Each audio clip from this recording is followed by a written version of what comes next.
बहराइच से खबर है। बहराइच पहुंचे सूबे के मुखिया योगी आदित्यनाथ। महर्षि रामलीला मैडम ने किया विशाल जनसभा को संबोधित। भारी बारिश के बीच सीएम योगी को देखते हुए भारी संख्या में लोग 352 करोड़ की 70 परियोजनाओं का किया शिलान्यास और लोकार्पण। महर्षि नानपारा विधानसभा के लोगों को दी सौगात।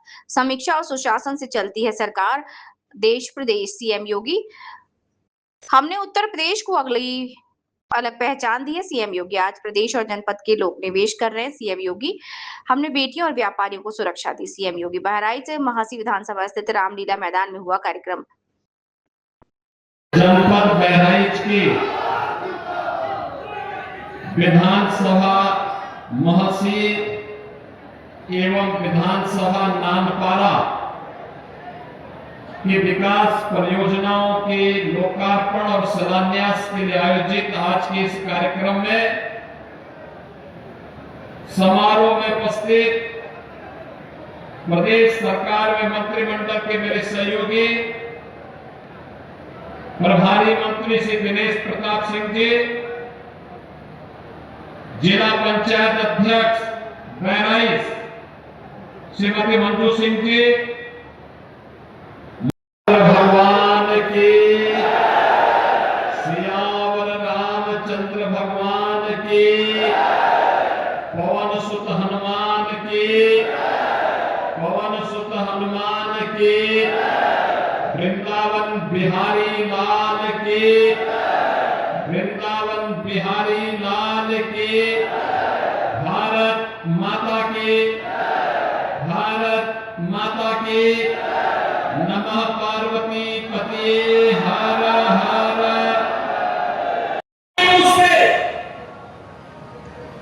देखिए काम कर लेते हैं,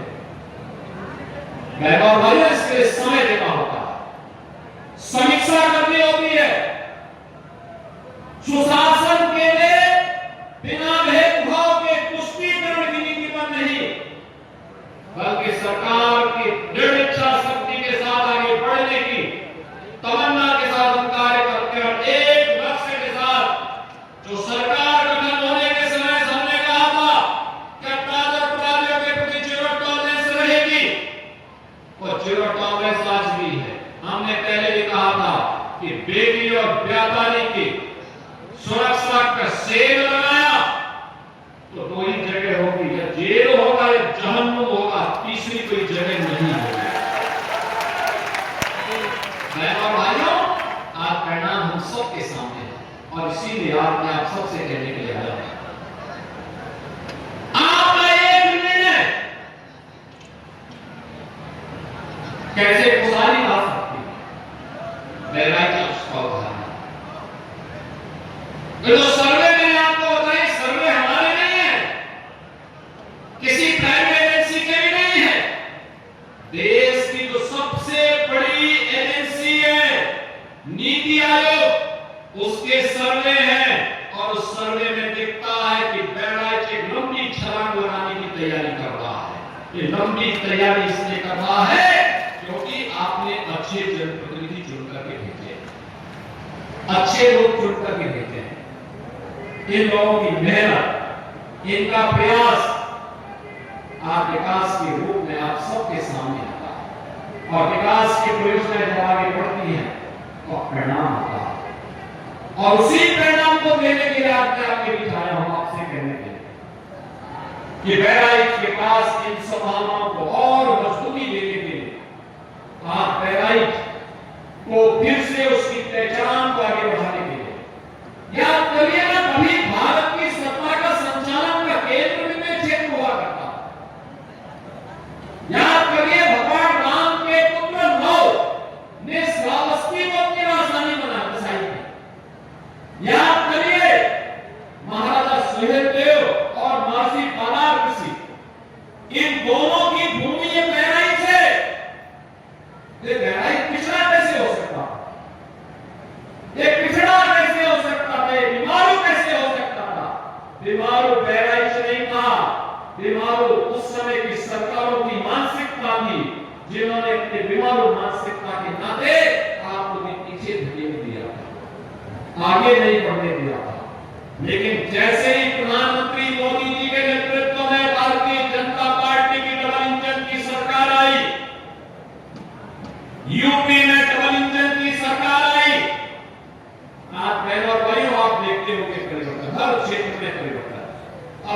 बदलाव नहीं होता है। अब तो उत्सव प्रदेश के रूप में यूपी ने एक नई पहचान बनाई है। याद करिए, आज से 10 वर्ष पहले आप में बहुत सारे लोग होंगे जिन्हें देश के अंदर अलग अलग राज्यों में जाने का अवसर प्राप्त हुआ होगा। इससे पहले जाते थे, अपनी पहचान छुपाते थे, और अगर गलती से आपने अपनी पहचान बता दी थी तो लोग आपको हेय इससे देखते थे, शंका करते थे। लेकिन बहनों भाइयों, आज आप जाइए, देश के अंदर कहीं जाएंगे, आपने यूपी बोल दिया, आपने बहराइच बोल दिया, आपने अयोध्या बोल दिया, सामने वाले के चेहरे पर चमक आती है और उसके इच्छा होती है, अगर वो 10 कदम दूर भी है तो 10 कदम चल करके वो आपसे गले मिलने का प्रयास करता है कि वाह, उत्तर प्रदेश की धरती से ये है आज आपकी पहचान। महिलाओं के स्वावलंबन के कार्यक्रम और इन सभी कार्यक्रमों को आगे बढ़ाते हुए इस दौरान बालक कस्तूरबा बालिका विद्यालय को अपग्रेड किया गया है, 12वीं तक किया गया है। 32 राजकीय नवीन हाई स्कूल और राजकीय इंटर कॉलेज, 2 राजकीय बालिका इंटर कॉलेज का निर्माण का कार्य और उनके उन्नयन का कार्य किया गया है। 2 मुख्यमंत्री कंपोजिट विद्यालय का निर्माण की परियोजना यहाँ चल रही है। और इसके साथ ही जो मैंने बताया था, दलित, वंचित, पिछड़ी जाति के 500 ऐसे लोग जो भरतापुर में विस्थापित हो चुके थे, उन सब के पुनर्वास के लिए भी उनकी एक नई कॉलोनी भरतापुर में बन रही है। बहनों और भाइयों, अब बहराइच रुकने वाला नहीं है, लेकिन मैं पूछना चाहता हूं, जो एक कार्य डबल इंजन की सरकार ने किया है, ये तब संभव हो पाया है जब आपके द्वारा चुने गए विधायक दिन रात एक मेहनत करते हैं। जब मेहनत करते हैं, दिन रात मेहनत करते हैं, लखनऊ दिल्ली में उसके लिए पैरवी करते हैं, सांसद जी दिल्ली में, विधायक लखनऊ में पैरवी करते हैं, अब ये योजनाएं आपके जिले में आती हैं, तब विकास की योजनाओं का लाभ आपको मिल पाता है। हम लोग भी बार बार आते हैं, इसीलिए आपने देखने के लिए क्या प्रोग्रेस है। बहनों भाइयों, 17 के पहले यही तो समस्या है। 17 के पहले उत्तर प्रदेश में समाजवादी पार्टी की सरकार थी, तो बबुआ तो 12 बजे सो के उठते थे, 2 बजे तक तैयार होते थे। चच्चू जब उनको बताते थे कि क्या होना चाहिए तो उनकी समझ ही में नहीं आता था कि चच्चू बोल क्या रहे हैं। फिर 5 बजे जिम चले गए, 6:30-7 बजे तक आए, तो उसके बाद उनकी अपनी महफिल जम जाती थी और फिर प्रदेश के बंटाधार की सभी योजनाएं नहीं पे इनके द्वारा समाप्त कर दी जाती थी। विकास होता कैसे? यूपी के नौजवान के सामने पहचान का संकट, अन्नदाता किसान आत्महत्या करने के लिए मजबूर होता था, न बेटी सुरक्षित थी, न व्यापारी सुरक्षित था। पर्व और त्योहार के पहले उपद्रव हो जाता था, तब कोई विकास की योजना नहीं थी, कोई पुरस्कार नहीं था, न सड़क थी, न बिजली थी, न गरीब के लिए आवास था, न राशन की सुविधा थी, न आयुष्मान की सुविधा थी। आज जो एक पैसा आया है, ऐसा नहीं कि पैसा तब नहीं था, पैसा तब भी था, लेकिन नियत साफ नहीं थी। नियत साफ नहीं थी, तब सिपाही खानदान सारे पैसे को हड़प जाता था। कहीं चाचा ने, कहीं भतीजे ने, कहीं किसी और नातेदार रिश्तेदार ने, क्योंकि महाभारत के सारे रिश्ते वहां थे, सारे रिश्ते महाभारत के थे। खूब लूट खसोट चलती थी, खूब अराजकता फैलती थी, और अगर किसी ने आवाज उठा दी तो फिर उसके घर को लोग कब्जा कर देते।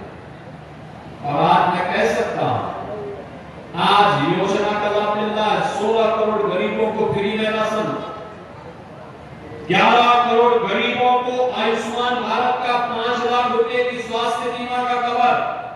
ये जनप्रतिनिधि जो मंच में बैठे हैं, जो पदाधिकारी मंच में बैठे हैं, या आप में से कोई व्यक्ति एक पत्र मुझे भेज देता है कि हमारे परिवार का सदस्य बीमार है, पैसा नहीं है, तो मैं वहीं से डीएम को भेजता हूं कि तत्काल इसका एस्टिमेट बना के मेरे पास भेजो, और तत्काल में मुख्यमंत्री राहत कोष से पैसा होता है।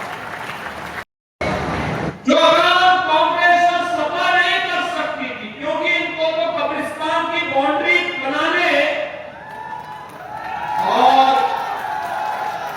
गाजी मियां का मेला कराने से ही फुर्सत नहीं था। ये लोग क्या करते, लेकिन भारत माता के अमर नायक महाराजा सुहेलदेव के नाम पर आयोजन और उनका भव्य स्मारक उसी स्थान पर, जिस स्थान पर उन्होंने सालार मसूद गाजी को मारा था, और इतिहास में भी मारा ही नहीं, उस गाजी को ऐसी मौत मारा था जो इस्लाम में सबसे खराब मानी जाती है, सबसे खराब मानी जाती है। वह मौत की सजा दे करके भारत के शौर्य का परचम लहराने का काम महाराज सुहेलदेव ने किया था। महाराज सुहेलदेव की स्मृतियों को वर्तमान और भावी पीढ़ी तक पहुंचाने के लिए ये डबल इंजन की एनडीए की सरकार ने महाराजा सुहेलदेव का भव्य स्मारक बनाया है चित्तौड़ा नामक स्थान पर, भव्य स्मारक जो कार्य 1947 में होना चाहिए था, 48 में होना चाहिए था, वह कार्य मोदी जी के प्रधानमंत्री बनने के बाद और उत्तर प्रदेश में डबल इंजन सरकार बनने के बाद ही ये काम हो पाया है। और इसलिए बहनों भाइयों, आज बहराइच अपने गौरव के साथ आगे बढ़ रहा है। आज बहराइच में महाराजा सुहेलदेव के नाम का मेडिकल कॉलेज है, मासी बालार्क के नाम पर हॉस्पिटल का नाम है। आज बहराइच से लखनऊ तक 4 लेन की सड़क के निर्माण के लिए धनराशि स्वीकृत हुई है, और आज तो बहराइच एक बार फिर से नए बहराइच के रूप में आगे बढ़ता हुआ दिखाई दे रहा है। 102 किलोमीटर की बाराबंकी बहराइच एक्सेस कंट्रोल 4 लेन कॉरिडोर के निर्माण के लिए, यानी सड़क निर्माण के लिए 7,000 करोड़ रुपए मोदी जी ने स्वीकृत किए हैं। 7,000 करोड़। बहनों और भाइयों, इसके साथ ही 115 करोड़ रुपए की घाटा सरयू पर बाढ़ बचाव की 22 परियोजनाओं को हम लोगों ने यहां के लिए स्वीकृत किया है।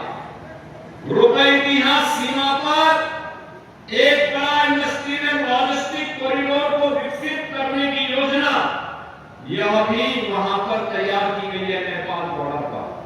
और इन सब कार्यों के कारण अब मैं कह सकता हूं, एस्पिरेशनल डिस्ट्रिक्ट से इंस्पिरेशनल डिस्ट्रिक्ट बना है हमारा बहराइच।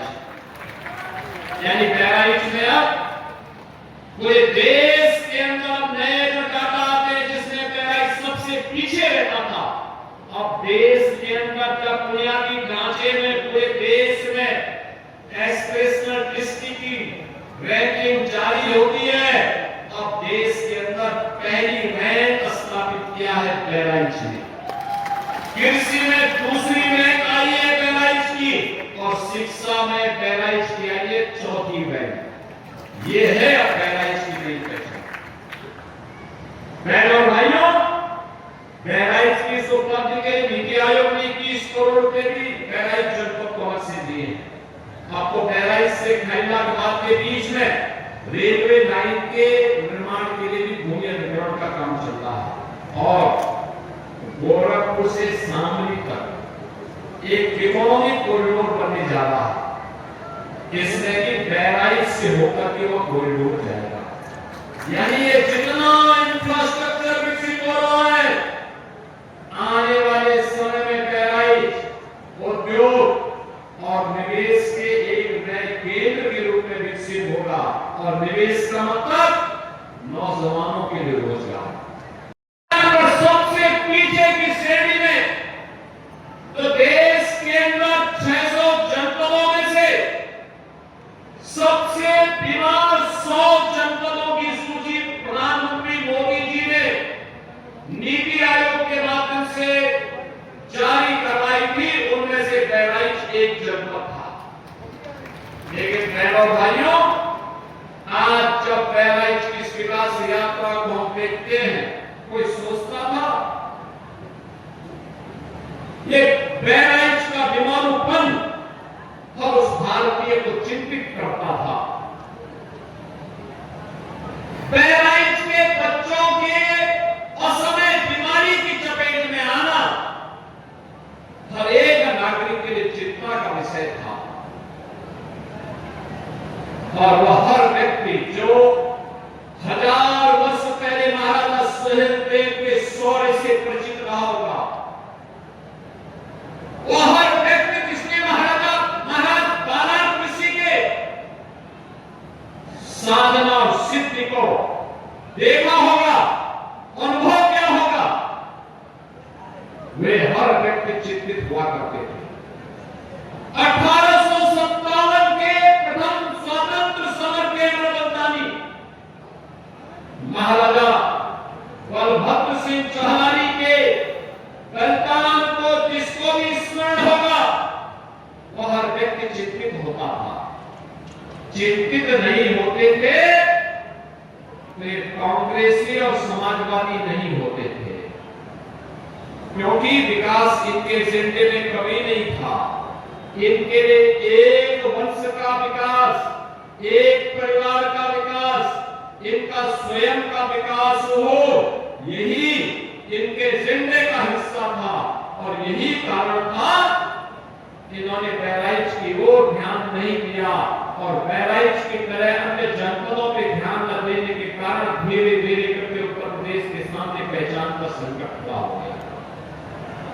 बहनों और भाइयों, आज जब मैं बहराइच को देखता हूं, विकास की परियोजनाएं कोई सोचता था जिस महाराजा सुहेलदेव को स्वतंत्र भारत में सबसे पहले सम्मान मिलना चाहिए था, कांग्रेस ने नहीं दिया, समाजवादी पार्टी ने नहीं दिया। जिस महाराजा सुहेलदेव की स्मृति में मेले लगने चाहिए थे, कांग्रेस और समाजवादी पार्टी ने मेले नहीं आयोजित किए, बल्कि भारत को रौंदने के लिए, भारत को अपमानित करने के लिए बहराइच को और मां पाटेश्वरी धाम को लूटने के लिए जो विदेशी आक्रांता सालार मसूद गाजी आया था, इन लोगों ने उस गाजी के नाम पर गाजी मियां का मेला लगाना प्रारंभ कर दिया। हमारी सरकार ने आई, हमने बड़ी स्पष्टता के साथ कहा, यूपी की धरती पर ये नए भारत का नया यूपी है और नए भारत के नए यूपी में किसी विदेशी आक्रांता के स्मारक को भी हम स्वीकार नहीं करेंगे और उसके नाम पर कोई मेला, कोई आयोजन भी स्वीकार नहीं होना चाहिए। मैं अभिनंदन करूंगा बहराइच वासियों का, जिन्होंने काजी के नाम पर होने वाले आयोजन को पूरी तरह रोक दिया है और आने वाले समय में भी काजी के नाम पर कोई आयोजन न हो, इसका हम पुख्ता व्यवस्था करें। आयोजन होना चाहिए।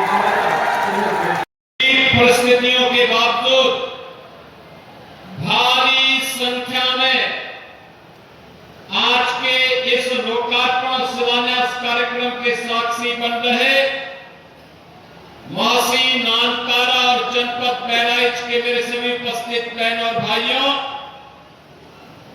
मैं सबसे पहले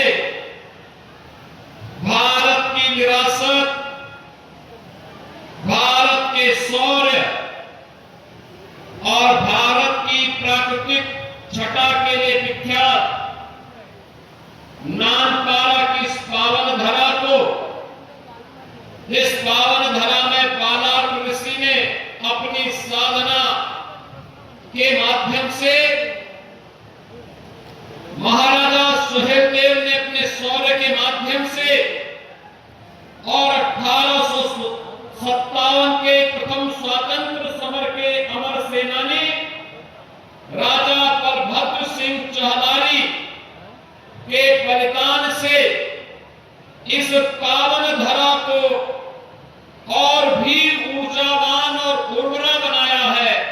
ऐसी पावन धरा को मैं कोटि कोटि नमन करते हुए आप सबका मैं हृदय से अभिनंदन करता हूं। बहनों और भाइयों, मुझे एक बार फिर से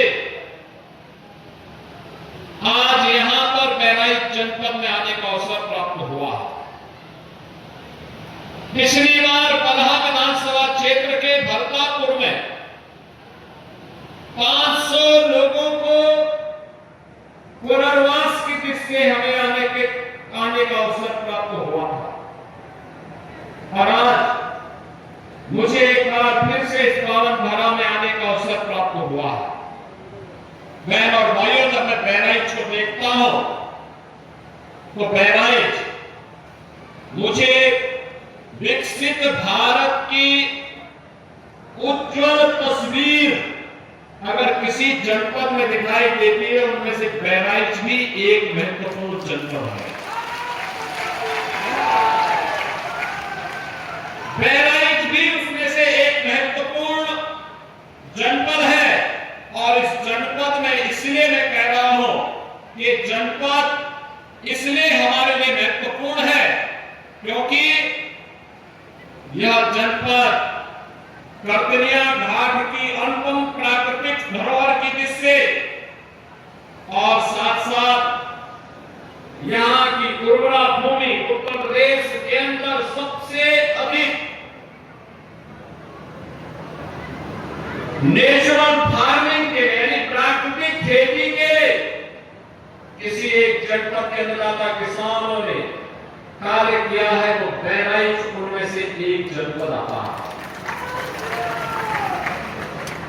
बहराइच उनमें से एक जनपद है और इसलिए मैं इस उर्वरा भूमि को, यहां के अन्नदाता किसानों को और ईश्वर प्रदत्त इस प्राकृतिक धरोहर कर्तनिया घाट और सरयू मैया के द्वारा प्रदत्त इस प्राकृतिक धरोहर के लिए भी आप सबको मैं बधाई देता हूं, आपका अभिनंदन करता हूं।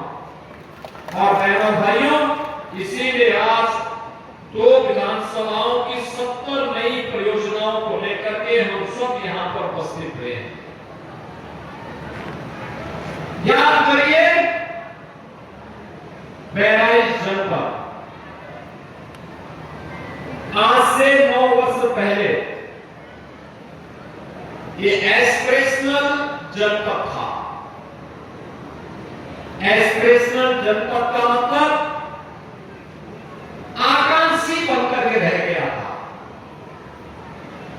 हाथ फैलाने के लिए मजबूर था। लैंड माफिया, भू mafia, sand mafia, one mafia, ये सभी इस जनपद पे हावी होकर के यहां की प्राकृतिक संसाधनों को लूटते थे, बदनाम यहां का आम नागरिक होता था। हर प्रकार की अवैध और अनैतिक गतिविधियों का संचालन सत्ता के संरक्षण में रहने वाले वे माफिया करते थे। बदनाम बहराइच जनपद होता था और आर्थिक स्थिति भी खराब होती थी, न केवल यहां के नागरिकों की बल्कि पूरे जनपद की।